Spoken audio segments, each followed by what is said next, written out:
आज का यह जो कार्यक्रम रखा गया है वैदिक दिवस के अवसर पर सनातनी गंगा फाउंडेशन की ओर से रखा गया है, जो गंगा के क्षेत्र में गंगा की सफाई में गंगा की मूल्यों को बचाने के लिए, गंगा के अस्तित्व को बचाने के लिए काम करती है और पर्यावरण संरक्षण के लिए भी काम करती है। तो सबसे पहले तो मैं सनातनी गंगा फाउंडेशन को भी धन्यवाद देना चाहूंगी कि उन्होंने इतना अच्छा आयोजन किया।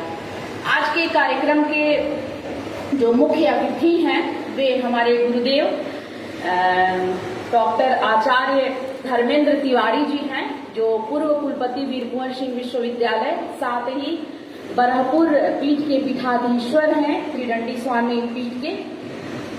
मैं उनका बहुत बहुत विद्यालय परिवार की ओर से स्वागत करती हूँ, अभिनंदन करती हूँ।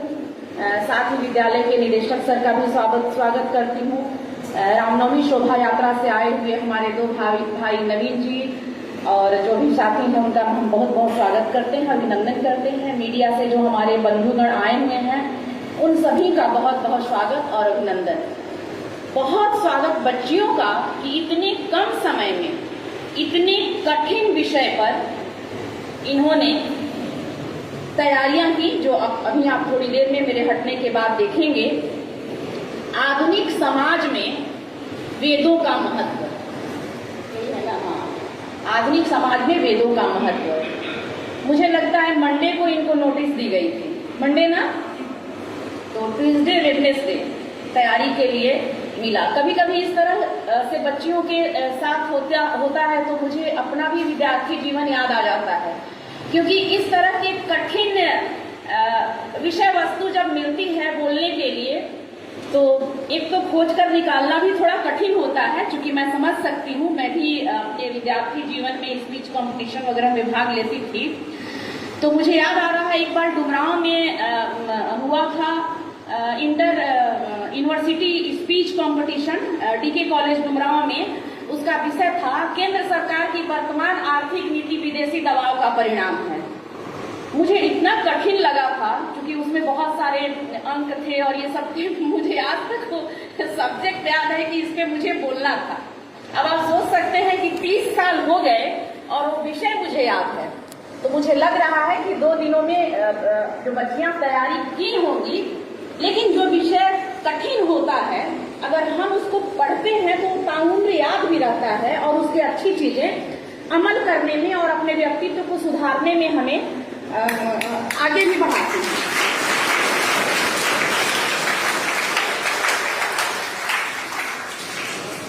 जिस दिन मैंने नोटिस दी थी उसके एक दिन पहले मेरे पास लेटर आया था सनातनी गंगा फाउंडेशन का कि वैदिक दिवस मनने जा रहा है और आपको इस संस्था से जोड़ा जा रहा है।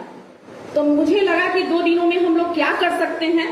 पूरा विद्यालय तो सारी बच्चियां तो मिलके नहीं कर सकती हैं, बच्चियां ही हैं और बच्चे हैं जो इस पे कुछ अपने विचारों को रख सकते हैं।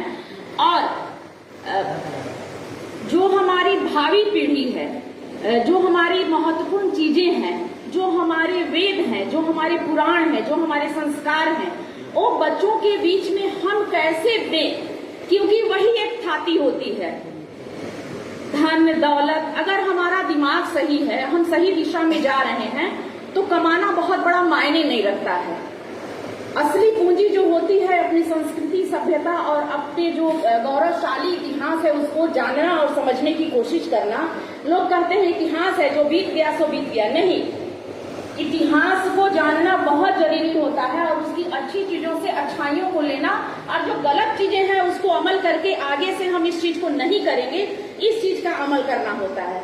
आपके सामने ये जो रखा गया है, सबसे पहला हमारा वेद जो है वो ऋग्वेद है, उसके बाद यजुर्वेद, फिर सामवेद और तब अथर्ववेद की रचना हुई थी।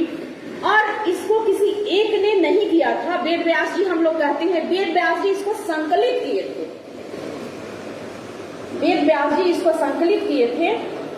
तो अगर आप देखेंगे तो इसमें मेडिसिन साइंस भी है, इसमें आप देखेंगे तो कृषि के बारे में भी चर्चा है, इसमें आप देखेंगे तो जो आज का हम कहते हैं ना पुष्पक विमान की लोग चर्चा करते हैं। आप सोच सकते हैं पूरे विश्व में विमान शब्द की उत्पत्ति भी नहीं हुई होगी, तब हिंदुस्तान पुष्पक विमान की चर्चा अपने किताबों और पुराणों में किया हुआ। जब हम लोग विद्यार्थी जीवन में थे तो प्लास्टिक सर्जरी की चर्चा हुई थी और हम लोग ताजुब करते थे कि अरे जिसके चेहरे खराब हो उसके चेहरे को भी प्लास्टिक सर्जरी करके सुंदर किया जा सकता है, जिसके अंग नहीं है किसी दूसरे के अंग से लेकर के उसको प्रत्यारोपित किया जा सकता है। ये सारी चीजें हमारे वेद पुराण उपनिषद में चर्चित हैं। अगर आप पढ़ेंगे तो आपको पता चलेगी। हमारे गणेश जी क्या हैं? हमारे गणेश जी जीते जागते उदाहरण है अंग प्रत्यारोपण का। आधुनिक विज्ञान अब चर्चा कर रहा है उन चीजों को। हमारे ऋषि महर्षियों ने प्रमाणित करके दिखा दिया है कि गणेश जी के सिर पे हाथी के सिर को काट करके और वहां प्रत्यारोपित किया गया। ये क्या है? यह अंग प्रत्यारोपण ही तो है।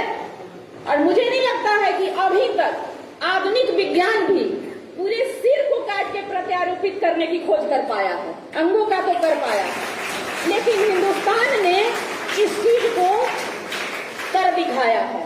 अब जैसे हम लोग रोज दिन हनुमान चालीसा पढ़ते हैं।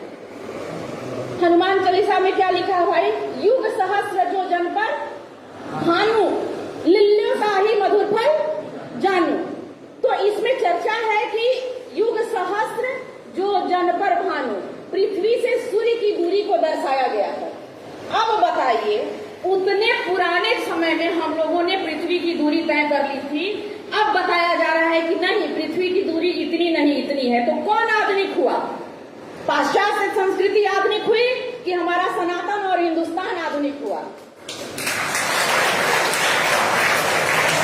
चीजों को समझने की जरूरत है।